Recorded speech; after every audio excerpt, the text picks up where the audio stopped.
ನಿಮಗೆ ಬಂದಿರುವಂತಹದ್ದು two of sorts ಬಂದಿದೆ. ಕೆಲವೊಂದು ಇಂಡಿಸಿಷನ್ ಅಲ್ಲಿ ಇರುವಂತಹದ್ದು, ಯಾವುದೇ ರೀತಿಯ ಡಿಸಿಷನ್ ಅನ್ನ ಮಾಡಕ್ ಆಗ್ತೀರಾ ಅಥವಾ ಕೆಲವೊಂದು ಡಿಸಿಷನ್ ನ ಮಾಡ್ದಿರಾ ನೀವು ಸುಮ್ಮನೆ ಇರುವಂತಹದ್ದು ರೆಪ್ರೆಸೆಂಟ್ ಆಗ್ತಾ ಇದೆ ಬಾಟಮ್ ಆಫ್ ದ ಡಕ್ ಅಲ್ಲಿ.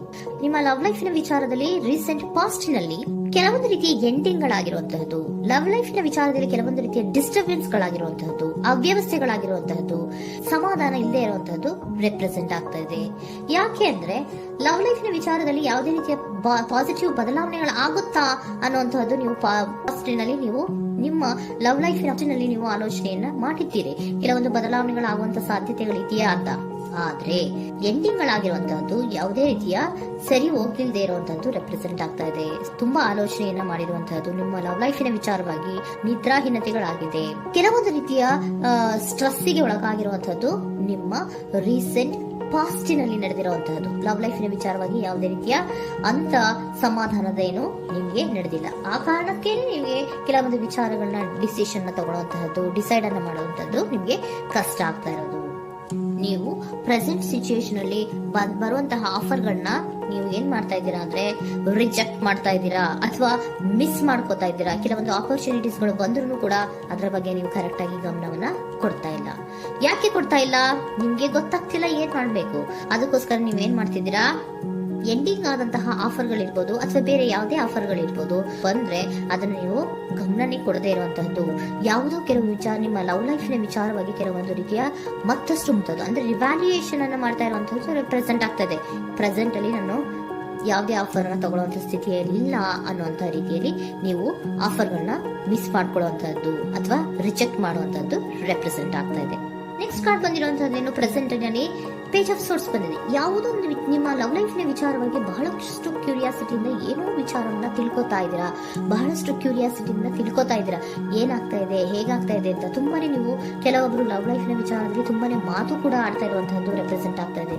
ಏನಾಗ್ತಾ ಇದೆ, ಹೇಗಾಗ್ತಾ ಇದೆ, ಈ ಗಲಿಬಿಲಿಗಳು, ಡಿಸ್ಟ್ರಾಕ್ಷನ್ಸ್ ಗಳು ಅಥವಾ ಡಿಸಿಷನ್ಸ್ ನ ಮಾಡಕ್ಕಾಗದೆ ಏನಕ್ಕೆ ಒದ್ದಾಡ್ತಿದೀವಿ ಅನ್ನೋದ್ರ ಬಗ್ಗೆ ಕೂಡ ನೀವು ಕೆಲವೊಂದು ರೀತಿಯ ಮಾತಾಡ್ತಾ ಇರುವಂತಹದ್ದು ರೆಪ್ರೆಸೆಂಟ್ ಆಗ್ತಾ ಇದೆ. ಯಾವಾಗ ಕೆಲವೊಂದು ವಿಚಾರಗಳಲ್ಲಿ ನೀವು ಮಾತಾಡಿ ಕ್ಲಿಯರ್ ಅನ್ನ ಮಾಡ್ಕೊಂತೀರೋ ಆಗ ನೀವು ಕೆಲವೊಂದು ರೀತಿಯ ಆಕ್ಷನ್ಸ್ ಗಳನ್ನ ತಗೋಬೇಕು ಅನ್ನುವಂಥ ನಿರ್ಧಾರವನ್ನ ಮಾಡಿರುವಂತದ್ದು. ಆಫರ್ಗಳು ಬಂದ್ರೂ ಕೂಡ ರೆಫ್ಯೂಸ್ ಮಾಡ್ತೀರಾ. ಆದ್ರೆ ಏನೀಗ ಹಿಂದೆ ಪಾಸ್ಟ್ ನಲ್ಲಿ ನಡೆದಿತ್ತೋ ಅದು ಯಾಕಾಯ್ತು, ಏನಕ್ಕಂಗಾಯ್ತು ಅನ್ನೋದ್ರ ಬಗ್ಗೆ ಕೂಡ ನೀವು ಮಾತಾಡುವಂತ ಸಾಧ್ಯತೆಗಳು ರೆಪ್ರೆಸೆಂಟ್ ಆಗ್ತಾ ಇದೆ ಪ್ರೆಸೆಂಟ್ ನಲ್ಲಿ. ಆಮೇಲೆ ನೀವು ಮಾತಾಡಿದ ಮೇಲೆ ಕೆಲವೊಂದು ರೀತಿಯ ನಿರ್ಧಾರಗಳನ್ನ ಮಾಡುವಂತಹದ್ದು. ನೈಟ್ ಆಫ್ ವ್ಯಾಂಡ್ಸ್ ಬಂದಿದೆ. ಸೊ ಅವಾಗ ನೀವು ನಿಮ್ಮ ಕೆಲವೊಂದು ವಿಚಾರಗಳಲ್ಲಿ ಕ್ಲಾರಿಟಿಗೆ ಬಂದ ಮೇಲೆ ನಿಮ್ಮ ಲವ್ ಲೈಫಿನ ವಿಚಾರದಲ್ಲಿ ಕೆಲವೊಂದು ಆಕ್ಷನ್ ಗಳನ್ನ ತಗೊಳ್ಳುವಂತಹದ್ದು ರೆಪ್ರೆಸೆಂಟ್ ಆಗ್ತಾ ಇದೆ. ಹಾಗೆ ಏನ್ ಆಕ್ಷನ್ಸ್ ಗಳನ್ನ ತಗೋತೀರಾ? ಈಗ ಕೆಲವೊಂದು ರೀತಿಯ ಆಫರ್ಗಳನ್ನ ನೀವು ಬಂದಂತಹ ಆಫರ್ಗಳನ್ನ ನೀವು ಏನ್ ಮಾಡಿದ್ದೀರಾ, ರೆಫ್ಯೂಸ್ ಅನ್ನ ಅಟ್ ಪ್ರೆಸೆಂಟ್ ಅಲ್ಲಿ ಮಾಡಿದ್ದೀರಾ. ಈಗಲೂ ಕೂಡ ನೀವು ಬಂದಂತಹ ಆಫರ್ ಅನ್ನ ನೀವೇನ್ ಮಾಡ್ತೀರಾ, ರೆಫ್ಯೂಸ್ ಅನ್ನ ಮಾಡ್ತೀರಾ ಅಥವಾ ರಿಜೆಕ್ಟ್ ಅನ್ನ ಮಾಡ್ತೀರಾ. ಯಾಕೆ? ಸೆಕೆಂಡ್ ಕಾರ್ಡ್ ನಿಮ್ಗೆ ಇಮಿಡಿಯೇಟ್ ಫ್ಯೂಚರ್ ನಲ್ಲಿ ಸೆಕೆಂಡ್ ಕಾರ್ಡ್ ಬಂದಿರೋದು ಯಾವುದು, ಹಾರ್ಮೆಟ್ ಕಾರ್ಡ್ ಬಂದಿದೆ. ಸೊ ಲೋನ್ಲಿನೆಸ್ ಅನ್ನ ರೆಪ್ರೆಸೆಂಟ್ ಮಾಡುತ್ತೆ. ಯಾಕೆ ಲೋನ್ಲಿನೆಸ್ ಅನ್ನ ರೆಪ್ರೆಸೆಂಟ್ ಮಾಡುತ್ತೆ? ಬೇಡಪ್ಪ, ಈ ಜಗ್ಲಿಂಗ್ ಗಳೇ ಬೇಡ. ತುಂಬಾ ಜಗ್ಲಿಂಗ್ ಇದೆ ನಿಮ್ಮ ಲವ್ ಲೈಫ್ ನ ವಿಚಾರದಲ್ಲಿ. ಕೆಲವೊಬ್ಬರಿಗೆ ತುಂಬಾ ಜಗ್ಲಿಂಗ್ ಇದೆ. ಯಾವಾಗ್ಲೂ ಬ್ಯಾಲೆನ್ಸ್ ಅನ್ನ ಮಾಡ್ತಾ ಇರ್ಬೇಕು. ಈ ಕಡೆಗೆ ಹೇಳಿದ್ರೆ ಆ ಕಡೆಗೆ ಹೋಗುತ್ತೆ, ಆ ಕಡೆಗೆ ಹೇಳಿದ್ರೆ ಈ ಕಡೆಗೆ ಬರುತ್ತೆ. ಯಾವ ಕಡೆ ಅಂತ ಮಾಡೋದು ಅನ್ನುವಂತಹ ಆಲೋಚನೆಯನ್ನ ಮಾಡ್ತಾ ಇರುವಂತದ್ದು. ಸದ್ಯಕ್ಕೆ ಯಾವುದೇ ಆಫರ್ ಬೇಡ, ಸ್ವಲ್ಪ ಒಂಟಿಯಾಗಿರೋಣ ಅಂತ ನೀವು ಆಲೋಚನೆಯನ್ನ ಮಾಡ್ತಾ ಇರುವಂತದ್ದು ರೆಪ್ರೆಸೆಂಟ್ ಆಗ್ತಾ ಇದೆ. ಮತ್ತೆ ಕೆಲವೊಬ್ಬರಿಗೆ ಕೆಲವೊಂದು ರೀತಿಯ ಕ್ಯೂರಿಯಾಸಿಟಿಯಿಂದ ಏನಾಗ್ತಾ ಇದೆ ಅಂತ ವಿಷಯಗಳನ್ನ ತಿಳ್ಕೊಂಡ್ಮೇಲೆ ಕೆಲವೊಂದು ಆಕ್ಷನ್ಸ್ ಗಳನ್ನ ತಗೊಳ್ಳುವಂತದ್ದು ಕೂಡ ರೆಪ್ರೆಸೆಂಟ್ ಆಗ್ತಾ ಇದೆ.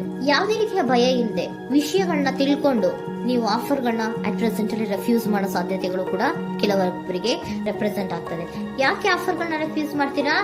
ನಿಮ್ಮ ಲವ್ ಲೈಫ್ ನ ವಿಚಾರದಲ್ಲಿ ಬರೀ ಜಗ್ಲಿಂಗ್, ತುಂಬಾ ಬ್ಯಾಲೆನ್ಸ್ ಅನ್ನ ಮಾಡ್ಬೇಕು.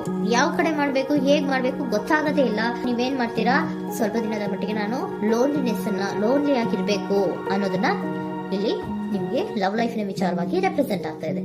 ಈ ಎಲ್ಲಾ ಕನ್ಫ್ಯೂಷನ್ಸ್ ಇರೋದ್ರಿಂದಲೇ ನಿಮ್ಗೆ ಬಾಟಮ್ ಆಫ್ ದ ಡಕ್ ಬಂದಿರೋಂತದ್ದು, ಟೂ ಆಫ್ ಸೋರ್ಟ್ಸ್ ಬಂದಿರೋಂತದ್ದು.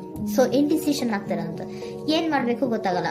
ಅದಕ್ಕೇನೆ ನೀವು ಇಲ್ಲಿ ಕುತ್ಕೊಂಡ್ಬಿಟ್ಟಿದ್ದೀರಾ, ನನ್ನ ಲವ್ ಲೈಫ್ ನ ವಿಚಾರವಾಗಿ ಯಾವ ನಿರ್ಧಾರವನ್ನ ಮಾಡ್ಬೇಕು ಅನ್ನುವಂತಹ ಆಲೋಚನೆಯನ್ನ ಮಾಡ್ತಾ ಇರುವಂತದ್ದು, ಹಾಗೇನೆ ಮಾಡುವಂತದ್ದು ನಿಮ್ಗೆ ರೆಪ್ರೆಸೆಂಟ್ ಆಗ್ತಾ ಇರೋದು. ಕೆಲವೊಬ್ರು ರೆಫ್ಯೂಸ್ ಅನ್ನ ಮಾಡಿ ಮುಂದೆ ಹೋಗುವಂತ ಸಾಧ್ಯತೆಗಳು ಇರುವಂತಹದ್ದು, ಮತ್ತೆ ಕೆಲವೊಬ್ರು ಆಫರ್ ಗಳನ್ನು ಬರುವಂತದನ್ನ ಬ್ಯಾಲೆನ್ಸ್ ಅನ್ನ ಮಾಡಬೇಕು, ಜಗ್ಲಿಂಗ್ ಅನ್ನ ಮಾಡಬೇಕು, ಸದ್ಯದ ಮಟ್ಟಿಗೆ ಒಂಟಿಯಾಗಿ ಇರೋಣ ಅಂತ ಆಲೋಚನೆಯನ್ನ ಮಾಡ್ತಾ ಇರುವಂತದ್ದು ರೆಪ್ರೆಸೆಂಟ್ ಆಗ್ತಾ ಇದೆ.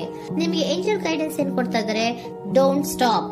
ಇಲ್ಲಿ ಡೋಂಟ್ ಸ್ಟಾಪ್ ನ ಅರ್ಥ ಏನಪ್ಪಾ ಅಂದ್ರೆ, ಯಾವ ಕೆಲವು ವಿಚಾರಗಳ ಬಗ್ಗೆ ಕ್ಲಾರಿಟಿ ಬೇಕು ನಿಮ್ಗೆ, ಯಾವ ವಿಚಾರಗಳಲ್ಲಿ ನೀವು ಕನ್ಫ್ಯೂಷನ್ಸ್ ಅಲ್ಲಿ ಒದ್ದಾಡ್ತಾ ಇದ್ದೀರಾ, ಏನ್ ಕ್ಲಾರಿಟಿ ಬೇಕೋ ಅದನ್ನ ಧೈರ್ಯವಾಗಿ ಮುಂದೆ ಬಂದು ಅದನ್ನ ಕ್ಲಾರಿಟಿಯನ್ನ ತಗೊಂಡು ಮುಂದೆ ಹೋಗು, ಅಲ್ಲೇ ನಿಂತ್ಕೋಬೇಡ ಅನ್ನುವಂಥದ್ದನ್ನ ನಿಮ್ಗೆ ಹೇಳ್ತಾ ಇದ್ದಾರೆ. ಯಾವ ವಿಚಾರವನ್ನ ನೀವು ಲವ್ ಲೈಫ್ ನ ವಿಚಾರದಲ್ಲಿ ಏನ್ ಈ ಜಗ್ಲಿಂಗ್ಗಳು ಅಥವಾ ಈ ಬ್ಯಾಲೆನ್ಸ್ ಗಳನ್ನ ಮಾಡ್ಕೊಂಡು ಅಥವಾ ಎಳ್ದಾಟಗಳನ್ನ ಮಾಡ್ಕೊಂಡಿದ್ದೀರೋ ಅಲ್ಲಿಗೆ ಕ್ಲಾರಿಟಿಯನ್ನ ತಗೊಳ್ಳಿ, ಧೈರ್ಯವಾಗಿ ಕ್ಲಾರಿಟಿಯನ್ನ ತಗೊಂಡು ನೀವು ಮುಂದೆ ಆಕ್ಷನ್ಸ್ ಅನ್ನು ತಗೊಳ್ಳುವಂತದ್ದು ರೆಪ್ರೆಸೆಂಟ್ ಆಗ್ತಾ ಇದೆ.